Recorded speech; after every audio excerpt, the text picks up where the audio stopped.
Astaghfirullah. Bismillahirrahmanirrahim. Assalamualaikum warahmatullahi wabarakatuh. Alhamdulillah wassalatu wassalamu ala Rasulillah wa ala alihi wa sahbihi wa mawalah. Wa la hawla wa la quwwata illa billahi wa ba'du. Ma'asyiral muslimin wal muslimat rahimakumullah. Alhamdulillah, di sore hari ini kita bisa melanjutkan kajian kita, masih membahas Siratul Mustafa alaihi salatu wassalam. Dan sekarang kita masuk pada pembahasan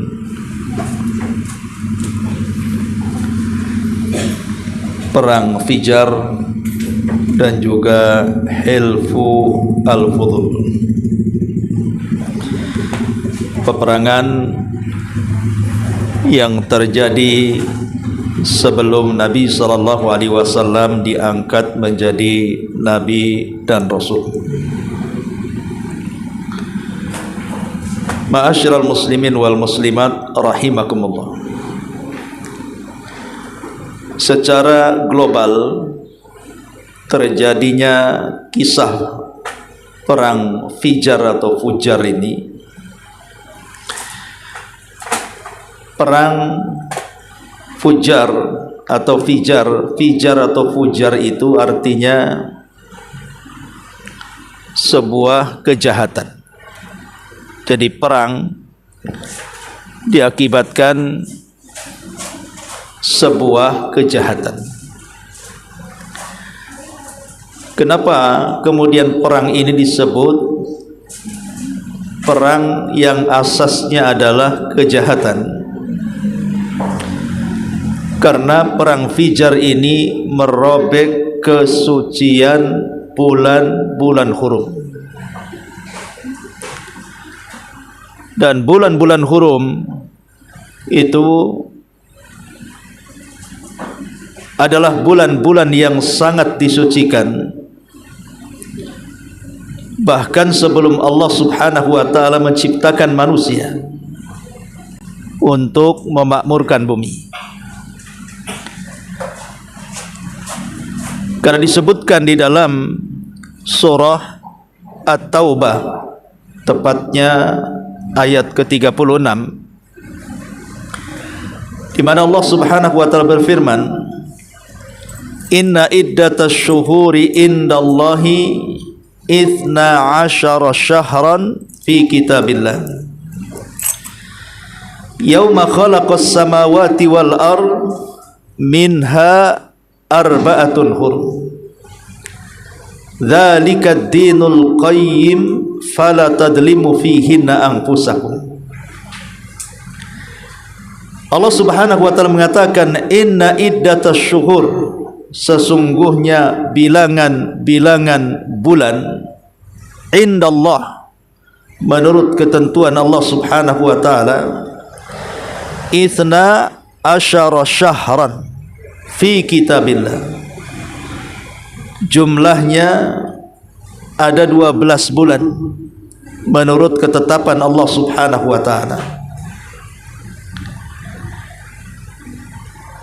Kapan ditetapkannya?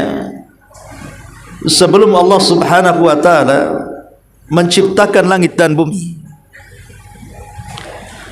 Kemudian Allah Subhanahu wa ta'ala mengatakan minha arba'atun hurum, dari 12 bulan itu ada 4 bulan yang disebut dengan bulan-bulan hurum, bulan-bulan yang disucikan.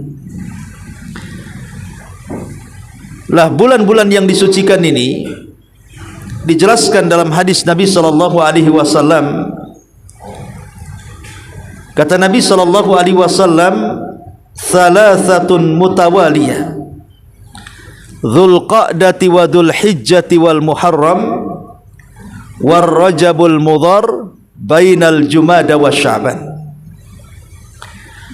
Yang dimaksud 4 bulan hurum ini, kata Nabi SAW, letaknya yang 3 berturut-turut, adapun yang 1 terpisah. Yang 3 berturut-turut dimulai daripada bulan Dzulqa'dah, bulan yang sekarang kita berada di dalamnya, karena sekarang kita sudah masuki 3 Dzulqa'dah. Kemudian bulan Dzulhijjah, kemudian bulan Muharram. Lah 3 bulan hurum ini berturut-turut, Dzulqa'dah, kemudian Dzulhijjah, kemudian bulan Muharram. Adapun yang 1 terpisah, yang disebut dengan bulan Rajab.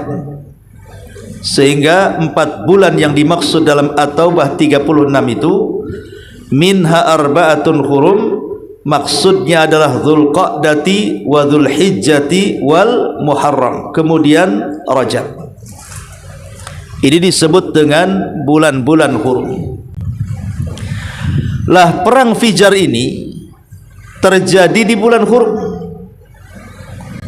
sementara menurut keyakinan orang-orang jahiliyah, karena orang-orang jahiliyah juga sangat memuliakan bulan-bulan hurum,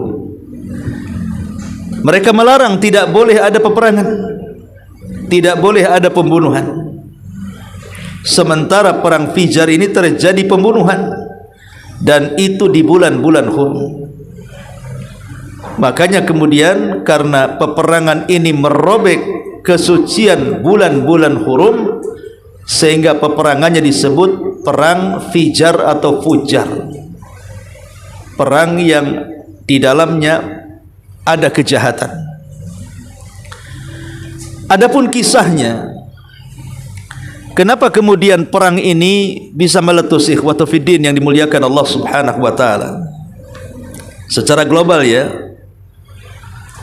Jadi ada seorang penguasa di Irak, dan dia juga orang yang ya boleh dikata kaya raya. Nama orang ini Nu'man ibn Mundhir, Nu'man ibnu al-Mundhir. Nu'man al-Mundhir ini kan seorang pedagang. Biasa dia mengirim dagangan ke wilayah-wilayah yang jauh. Lah salah satunya adalah mengirim kafilah dagang ke Mekah. Dan kita tahu bahwa orang-orang Mekah, kalau ada kafilah dagang, mereka berebut untuk mengambil dagangan itu, karena memang itu ekonomi mereka. Beda dengan penduduk Madinah. Kalau penduduk Madinah itu kan ahlu zira'ah, mereka memang suka bercocok tanam, bertani dan berkebun. Tapi penduduk Mekah ini peniaga. Bahkan boleh dikata anak-anak kecil mereka itu juga tertularkan keinginan untuk menjadi seorang pedagang, karena memang urat nadi perekonomian penduduk Mekah itu dari perniagaan.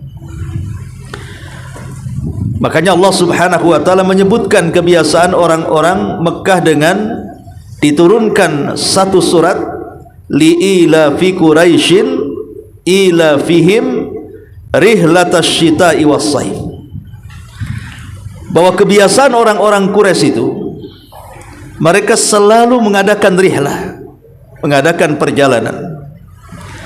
Untuk apa mereka melakukan rihlah dan perjalanan itu? Untuk berniaga, baik di musim syita, di musim dingin, ataupun saif, di musim panas. Kemana mereka mengarah?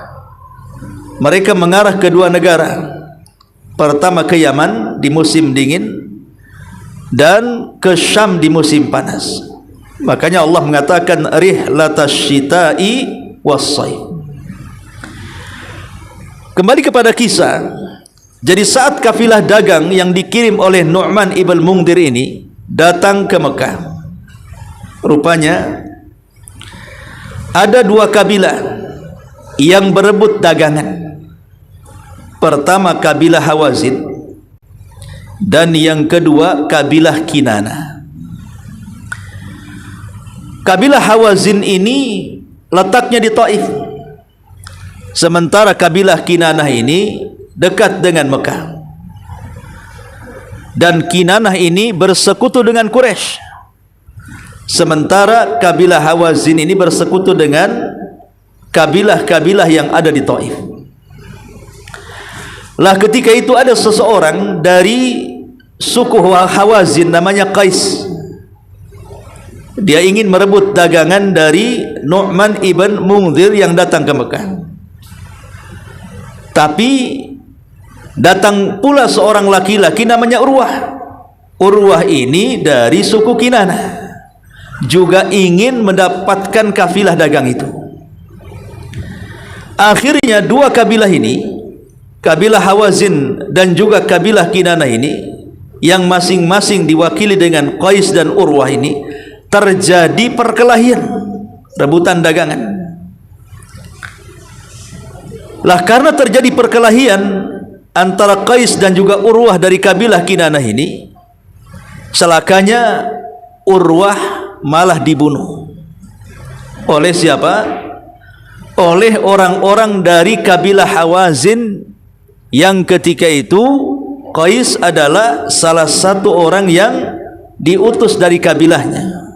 Bertengkar, berkelahi, terjadilah pembunuhan. Siapa yang dibunuh? Urwah. Siapa Urwah? Perwakilan dari Bani Kinanah. Masalahnya terjadinya pembunuhan kepada Urwah ini terjadi di bulan Hurum, di bulan-bulan yang sebenarnya itu sangat dimuliakan oleh orang-orang Quraisy dan juga dimuliakan oleh bangsa Arab. Bahkan dalam Islam sendiri bulan Hurum itu sangat dimuliakan. Lah salah satu larangan yang tidak boleh dilakukan di bulan Hurum adalah memulai peperangan ataupun melakukan pembunuhan. Makanya bulan yang pertama disebut bulan Hurum adalah Dzulqa'dah. Bulan yang kita sekarang di dalamnya ini, bulan Dzulqa'dah. Kemarin kan Syawal, kita masuk di permulaan Dzulqa'dah. Kenapa bulan itu disebut Dzulqa'dah? Qa'dah itu artinya duduk. Berarti bulan duduk-duduk. Kenapa bulan itu disebut bulan duduk-duduk? Artinya duduk-duduk tidak berperang. Duduk-duduk tidak mengangkat senjata. Duduk-duduk untuk tidak menyerang, untuk tidak berperang. Makanya bulan Dzulqa'dah disebut Dzulqa'dah, karena masyarakat Arab dilarang bergerak di rumah bersama keluarga, duduk-duduk, tidak boleh perang. Lah sementara terjadinya pembunuhan kepada Urwah dari Bani Kinanah ini terjadi di bulan Hurum, yang harusnya mereka tidak berperang malah membunuh. Maka dari sinilah kemudian kabilah-kabilah yang lain ikut marah. Lah salah satunya adalah kabilah Quraisy. Sebenarnya suku Quraisy itu tidak ada hubung kait dengan pembunuhan Urwah dari kabilah Kinanah, atau tidak ada hubung kait dengan Qais dari kabilah Hawazin. Tetapi karena Quraisy ini bersekutu dengan Kinanah, makanya Quraisy membantu Kinanah. Lah sementara sekutu Hawazin yang lainnya dari kabilah-kabilah yang ada di Taif pun ikut bergerak. Sebagaimana Kinanah didukung oleh Quraisy, Hawazin juga didukung oleh banyak kabilah dari Taif. Lah terjadilah peperangan antara dua kubu dari Hawazin yang didukung oleh kabilah-kabilah di Taif, sementara Kinanah didukung oleh orang-orang Quraisy. Lah orang-orang Quraisy itu diantaranya Nabi SAW ada di barisan orang-orang Quraisy itu. Memang terjadi perselisihan para ulama, berapa usia Nabi SAW ketika terjadinya perang Fujar ini. Ada yang mengatakan Rasulullah ketika itu usianya 14. ada yang mengatakan 15. Tapi menurut pengarang kitab ini, Nabi SAW ikut serta di usia 20 tahun menurut pendapat kitab yang ada di Rahiqil Maktum ini. Jadi memang terjadi silang pendapat berapa usia Nabi SAW. Bahkan ada yang berpendapat ketika itu usianya 10 tahun. Berarti masih anak-anak kan gitu ya. Jadi ada yang mengatakan 10 tahun, ada yang mengatakan 14 tahun, ada yang mengatakan 15 tahun, ada yang mengatakan 20 tahun. Terjadinya perang Fijar di masa Nabi SAW.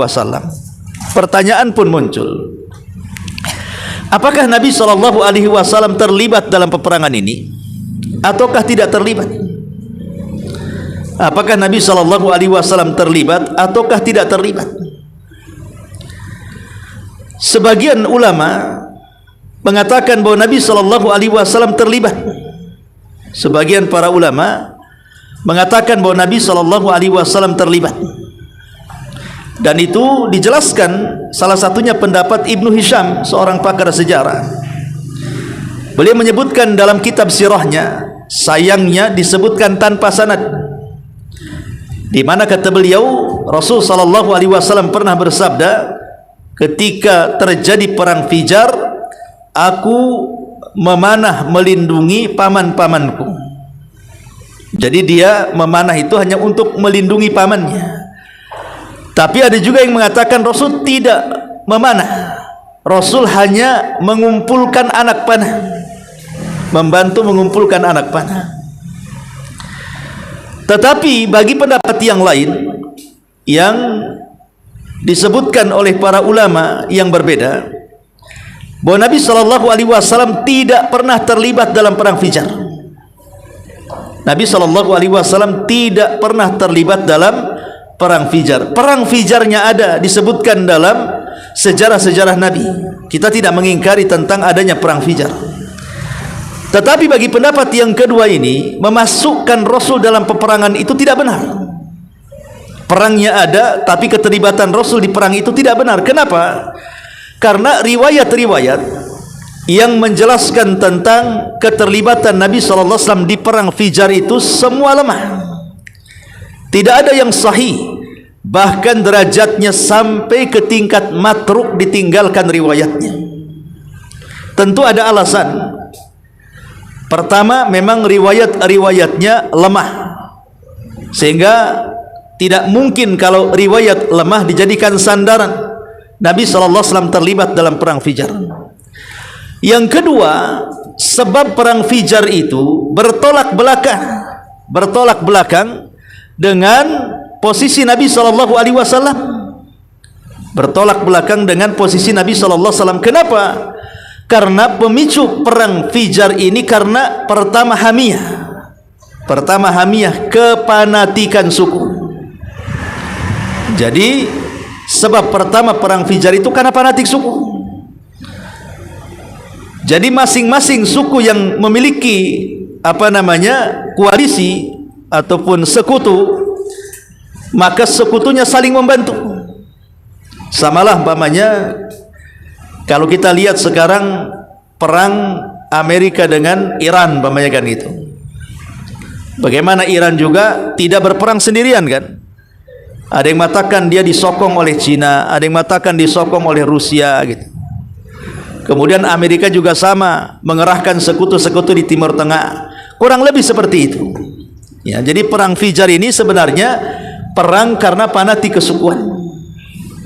Sementara dalam syariat Islam, peperangan yang disyariatkan Allah kepada nabinya bukan didasari karena fanatik, tapi didasari karena li'i'la'i kalimatillah, untuk meninggikan kalimat-kalimat Allah, sehingga mustahil Rasul ikut perang. Yang kedua, peperangannya terjadi di bulan-bulan hurum, tentu merobek kehormatan bulan-bulan hurum. Tidak mungkin Nabi SAW yang merupakan calon seorang Nabi melakukan penyimpangan dengan merobek bulan-bulan yang dianggap suci sejak dari dulu. Bahkan orang-orang jahiliyah, bahkan ketika Islam datang pun memuliakan bulan-bulan hurum. Ini alasan kenapa Rasul tidak terlibat dalam perang Fijar menurut pendapat pertama. Tapi menurut pendapat yang kedua, menurut pendapat yang pertama, Nabi SAW terlibat.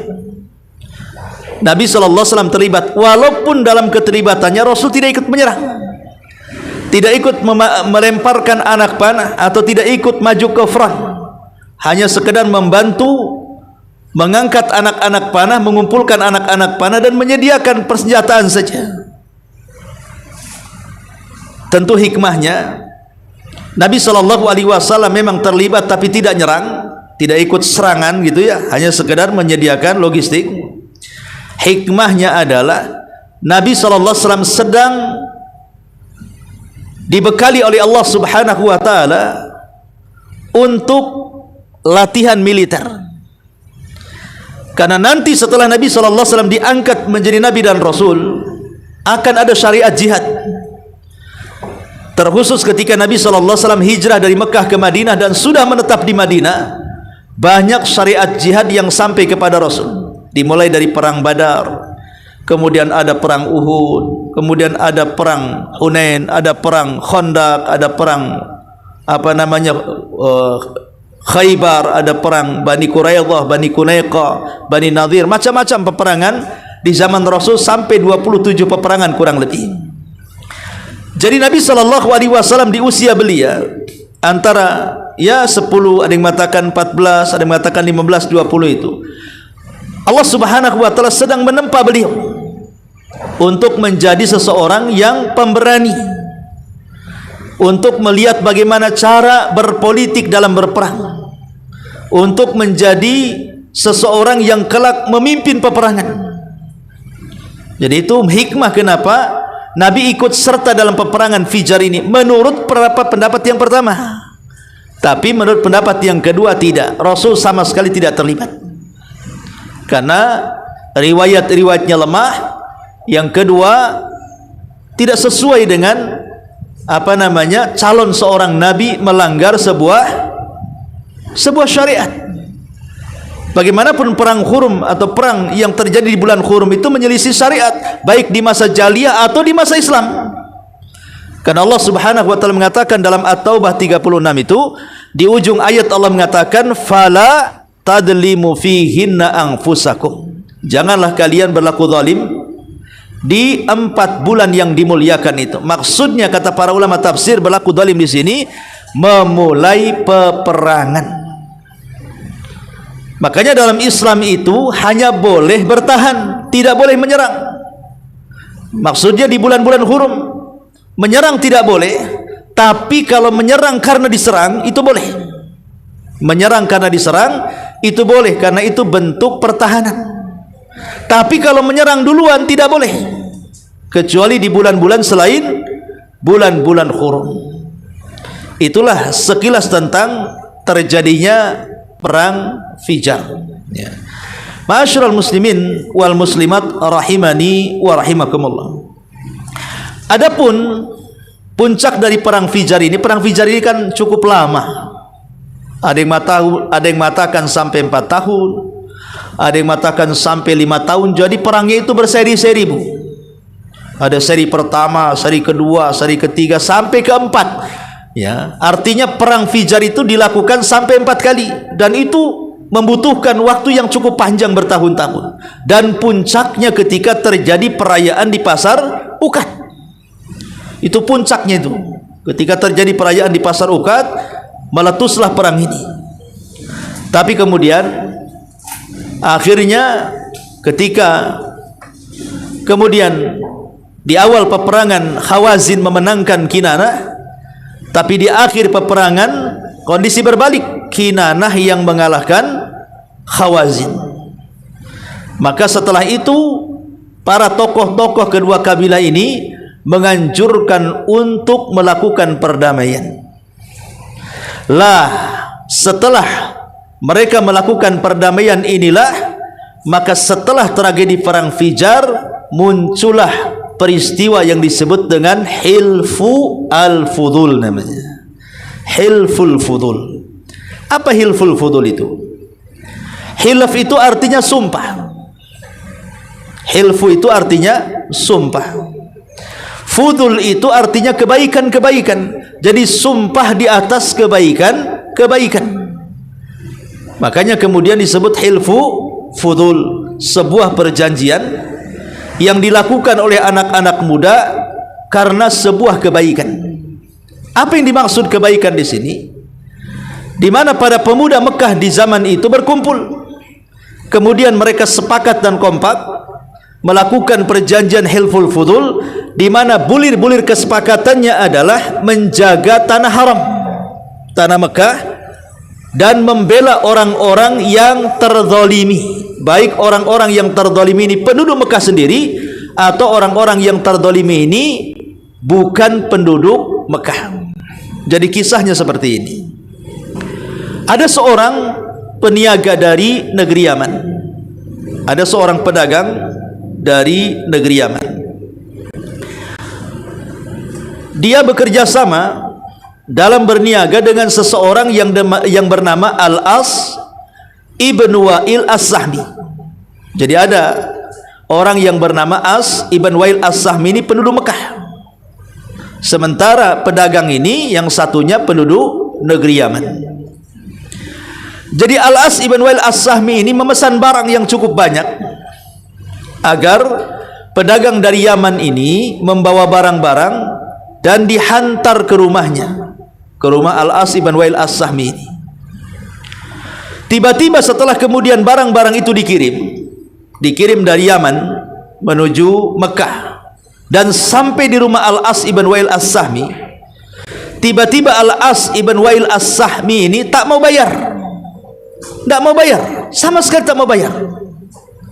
Ini kan tidak boleh seperti itu. Kalau dia sudah bekerja sama dalam jual beli, maka barang datang bayar. Masa nggak mau bayar? Sehingga pedagang dari Yaman ini dirugikan. Karena dirugikanlah dia datang jauh dari Yaman ke Mekah, kemudian melobi Al-As ibn Wa'il As-Sahmi ini, tapi dia tetap menolak bayar, nggak mau juga bayar. Kemudian dia meminta toko-toko di sekitarnya pun tak mau bantu. Dengan emosi sedih dan marah inilah akhirnya dia pun datang ke Ka'bah. Kemudian dia berteriak-teriak di Ka'bah bahwa saya dizalimi, saya dizalimi oleh Al-As ibn Wa'il As-Sahmi. Aku mengirim barang tapi dia tak mau bayar. Berteriak-teriak di Ka'bah itu, sehingga banyak yang dengar dari orang-orang yang sedang berkumpul di Ka'bah, yang sedang tawaf di Ka'bah itu. Maka dari situlah bangkit orang-orang yang di sekitar itu menolong orang yang dizalimi ini.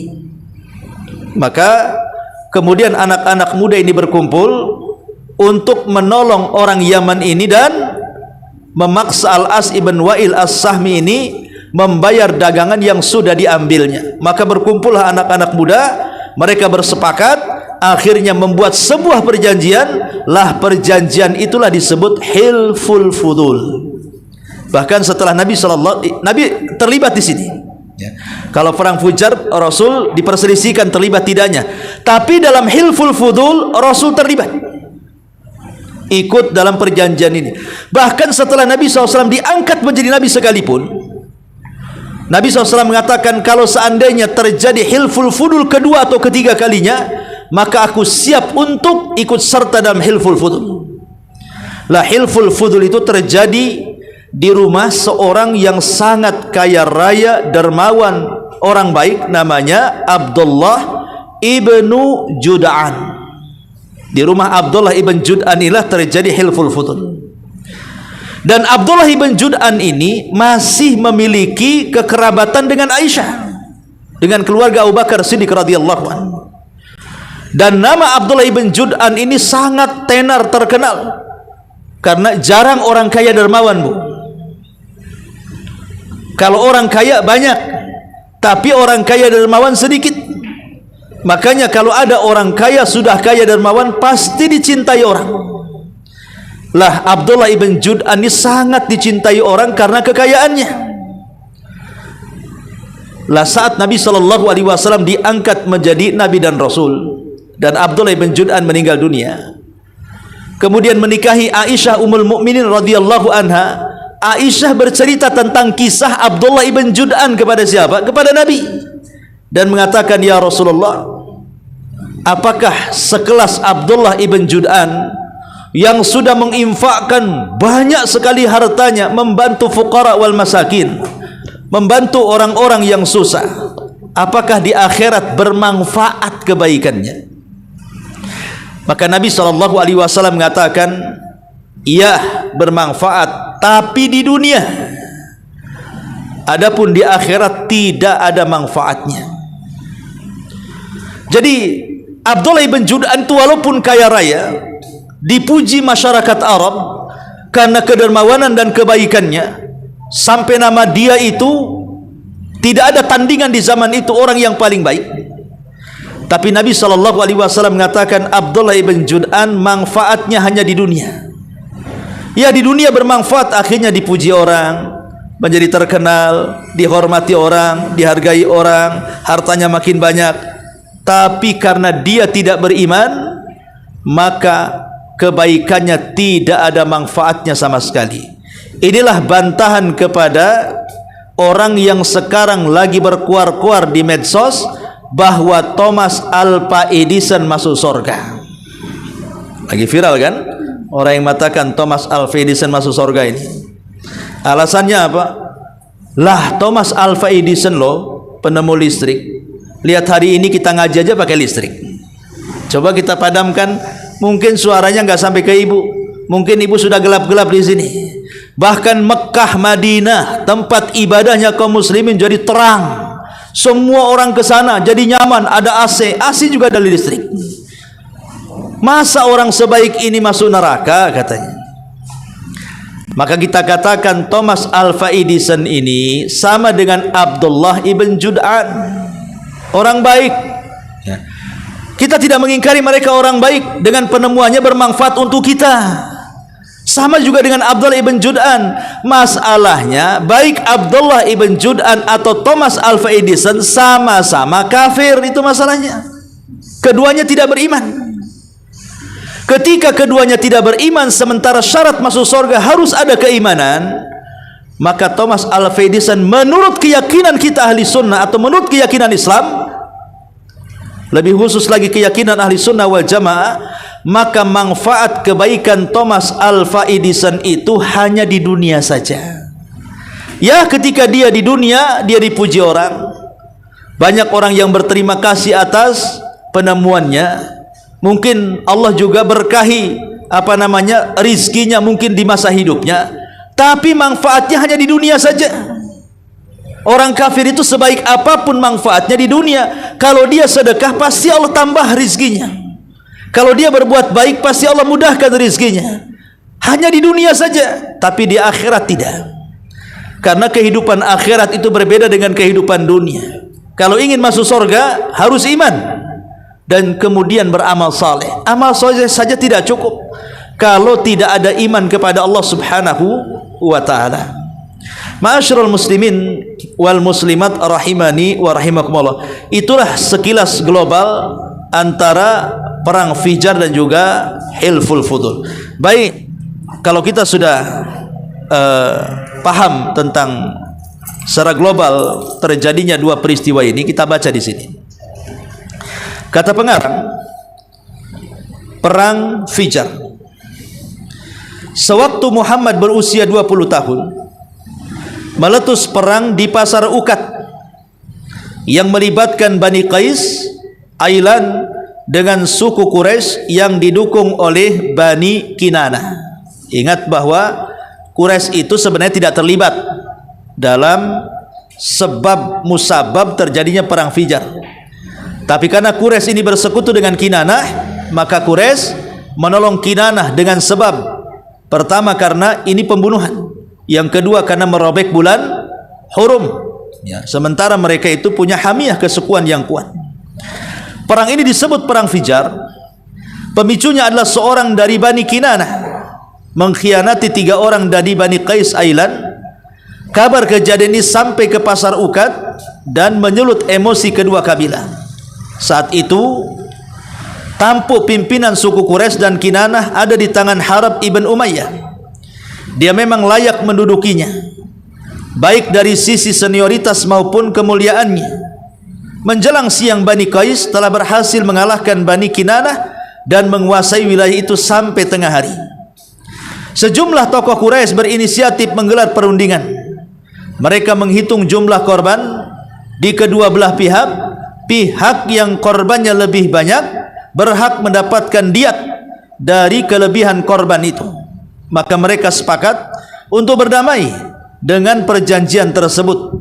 Mereka tidak akan melanjutkan peperangan dan melupakan semua bentuk permusuhan di antara mereka. Perang ini dinamakan Perang Fijar karena telah melanggar kehormatan bulan suci. Muhammad juga mengikuti perang ini. Tugasnya adalah menyiapkan anak-anak panah untuk dibidikkan. Sekali lagi tentang Nabi keterlibatan dalam Perang Fijar, sampai akhirnya berlarut-larut perangnya sampai 4 kali peperangan. Ada yang mengatakan 4 tahun, ada yang mengatakan 5 tahun. Puncaknya di Perang Ukad dan dimenangkan oleh orang-orang Quraisy. Kemudian terjadi perundingan di mana yang korban lebih banyak harus ditebus oleh diat dari korban yang lebih sedikit. Tapi sekali lagi ada dua pendapat. Ada yang mengatakan Rasul ikut serta, ada yang mengatakan Rasul tidak ikut serta, dan sudah saya jelaskan di awal kajian. Kemudian Hilful Fudul. Mengakhiri perang ini ditandatangani Hilful Fudul. Jadi setelah adanya Perang Fijar selesai, makanya kemudian ditandatangani dan perjanjiannya disebut Hilfu al-Fudul pada bulan Dzulqaidah. Dan ini salah satu peristiwa-peristiwa yang terjadi di bulan Dzulqaidah. Kita sekarang berada di bulan Dzulqaidah. Banyak sejarah yang disebutkan para ulama terjadi di bulan Dzulqaidah, baik sejarah tempo lalu sebelum Nabi SAW diutus dari kalangan Bani Israel, ataupun di masa Nabi SAW banyak peristiwa. Adapun peristiwa sebelum Nabi SAW di masa Bani Israel, Nabi Musa alaihi salatu wassalam pernah berpuasa 30 hari. Kemudian setelah itu disempurnakan 10 hari sebagai tambahan, sehingga puasanya 40 hari. Setelah itu Musa mendapatkan mandat Taurat di Bukit Tursina. Ada yang mengatakan bahwa 30-nya berpuasa, dari hari pertama sampai 30. Musa ini berpuasa di bulan Dzulqaidah. Adapun 10 hari setelahnya ditambah menjadi 40 hari, maka 10 hari di situ maksudnya 10 awal bulan Dzulhijjah. Makanya 10 awal bulan Dzulhijjah itu menjadi sebuah hari-hari yang memiliki musim-musim kebaikan. Bahkan lebih baik siangnya dibandingkan 10 akhir bulan Ramadan. Ini peristiwa yang ada sebelum Nabi SAW. Adapun setelah Nabi SAW diutus, ya salah satu peristiwa yang terjadi bulan Dzulqaidah inilah Hilful Fudul. Kemudian juga Nabi SAW melakukan umrah selama 4 kali, juga semua terjadi di bulan Dzulqaidah. Pertama umrah Hudaybiyah, yang kedua umrah Qadha, yang ketiga umrah Ji'ranah, dan yang keempat umrah yang dibarengi dengan haji atau disebut dengan Hajjatul Wada. Ada juga peristiwa yang lain, peperangan Bani Quraidah, itu juga terjadi di bulan Dzulqaidah. Peperangan Bani Quraidah terjadi di bulan Dzulqaidah. Dan banyak lagi lah. Salah satunya peristiwa di bulan Dzulqaidah adalah terjadinya Hilful Fudul. Salah satu bulan suci Dzulqaidah. Perjanjian ini disepakati oleh beberapa kabilah Quraisy, yaitu Bani Hashim, Bani Muttalib, Bani Asad, Bani Abdul Uzza, Bani Zuhrah bin Kilab, dan Bani Taim bin Murrah. Mereka berkumpul di rumah Abdullah ibnu Jada'an atau Juda'an At-Tamimi yang dianggap sebagai sesepuh dan orang mulia. Mereka bersepakat bahwa siapapun penduduk Mekah atau lain Mekah yang dizolimi pasti dibela. Mereka akan terus mendampingi pihak yang dizolimi itu sampai kezalimannya sampai kezaliman yang menimpanya terbalaskan. Artinya mereka siap jadi pengacara Mereka siap jadi lawyer sampai kasusnya tuntas, ya, di perjanjian Hilful Fudul itu. Lah perjanjian ini disaksikan oleh Muhammad sallallahu alaihi wasallam. Beliau pernah menyatakan setelah diangkat menjadi Rasul, sungguh aku menyaksikan di rumah Abdullah ibn Jad'an satu perjanjian, sumpah yang lebih baik bagiku dibandingkan segerombolan unta merah.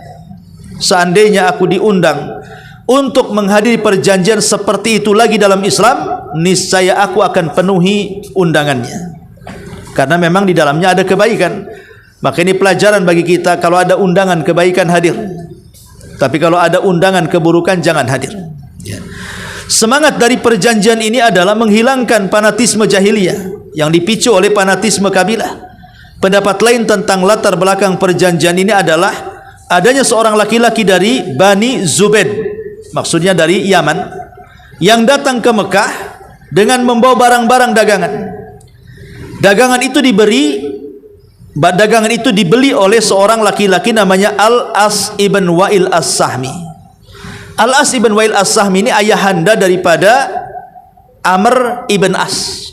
Dan Amr ibn As ini ma'ruf, setelah masuk Islam dia menjadi salah satu pemimpin Islam. Masalahnya Amr bin As ini, karena dia berkawan dengan Khalid ibn Walid, makanya dia telat masuk Islam. Dan Amr ibn As dan Khalid ibn Walid ini masuk Islam itu setelah Islam berlalu 20 tahun. Jadi ketika Islam berada di Mekah 13 tahun, kemudian Islam di Madinah sudah mencapai 7 tahun, baru Amr ibn As dan Khalid bin Walid datang masuk Islam. Jadi sudah 20 tahun lewat baru masuk Islam Amr bin As ini, dan juga Khalid ibn Walid. Dua-duanya sama Islam bareng tuh. Lah bapaknya Amr ibn As ini adalah Al-As ibn Wa'il As-Sahmi. Tetapi dia menahan hak barang-barang itu dan tidak mau membayarnya. Tidak membayarnya. Lah laki-laki dari Bani Zubaid tadi yang punya barang dan tidak mendapatkan keuntungan dari Al-As ibn Wa'il As-Sahmi, akhirnya lelaki ini mengajak sekutu-sekutunya dari kabilah Abdul Dzar, kabilah Makhzum, Jumah, Saham dan Adi untuk menghadapi kezaliman Al-As ibn Wa'il As-Sahmi, tetapi mereka tidak mempedulikannya. Maka dia mendaki gunung Abi Kubais di atas Mekah dan membacakan syair tentang kezaliman yang dialaminya dengan suara keras. Saat itu Zubair ibn Abdul Muttalib lewat dan mempertanyakan mengapa orang ini diabaikan. Maka berkumpullah semua kabilah yang disebutkan di atas untuk menyepakati perjanjian yang disebut dengan Hilful Fudul. Selanjutnya mereka menemui Al-As ibn Wa'il dan mengambil paksa apa yang menjadi hak laki-laki dari Bani Zubaid Yaman itu. Akhirnya terselesaikan urusan dan peristiwanya disebut Hilfu al-Fudul. Wallahu alam. Ini diantara kilas balik dari sejarah Nabi SAW tentang perang Fijar dan juga peristiwa Hilful Fudul. Wallahu a'lam bishawab. Mudah-mudahan ada manfaatnya. Subhanakallahumma bihamdika asyhadu an la ilaha illa anta astaghfiruka wa atubu ilaik. Allahu ta'ala alam. Assalamualaikum warahmatullahi wabarakatuh.